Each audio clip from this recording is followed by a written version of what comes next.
Mary, let's talk about some more news today, this week, out of City Hall. Tony Zielinski, alderman, is in the race for mayor. Yep. So what does that mean? What are his chances? So he got in very early, like more than 2 years in advance. Yeah. The mayor just won re-election in April 2016, so this is 2020.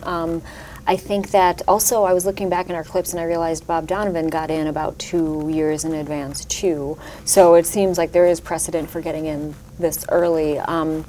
You know, he basically has been very critical of the mayor on public safety issues, very critical of the cuts to police and the numbers of police and firefighters.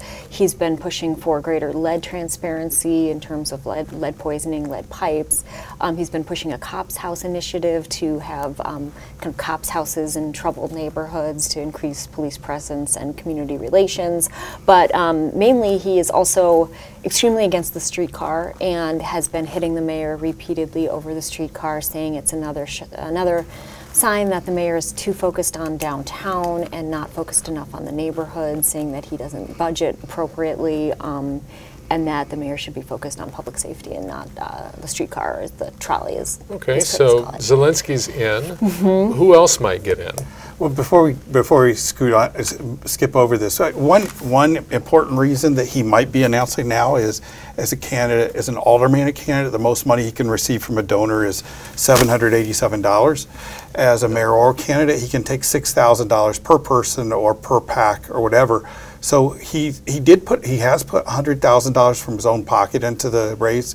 It still looks like the mayor has more than $600,000. So there's still a wide gap, and he said at his press conference yesterday that he's going to be open to putting more money in.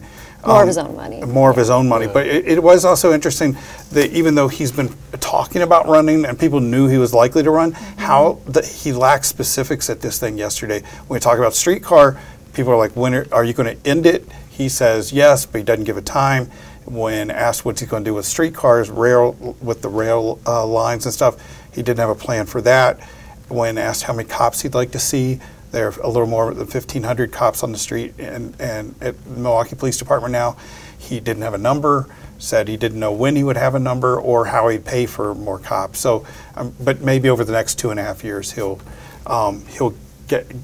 He'll be able to flesh out. Well, on Zielinski or any other candidate, it's not just money, right? It's political organization. Barrett has how many terms he's been in. He's got an organization. Well, he had a fundraiser. You've got to build that if you want to beat him. He had a fundraiser in early November. 200 people showed up. Yeah. And, I mean, that's a pretty impressive thing. Ashanti Hamilton, the Common Council president, had a fundraiser 2 days before that. He had 25 or 30 people, which for him was good, but it's not 200. There's certainly been speculation that Ashanti Hamilton would be interested in running for mayor. Also, there's been questions about whether Lena Taylor would want to run for mayor or maybe city attorney.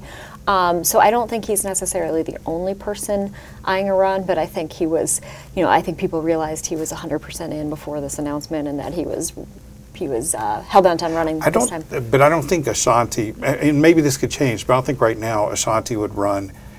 Ashanti Hamilton would run if Mayor Barrett ran for re-election. He may be looking at the long ball of 2024. Well, he's still a young guy, and I think he could be doing.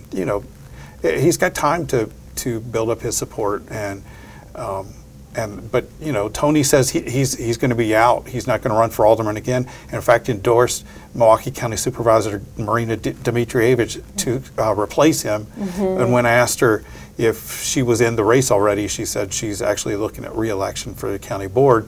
But it does sound like there have been discussions between the two of them, and it's interesting because you make more at the city. Honestly, a lot more, yeah.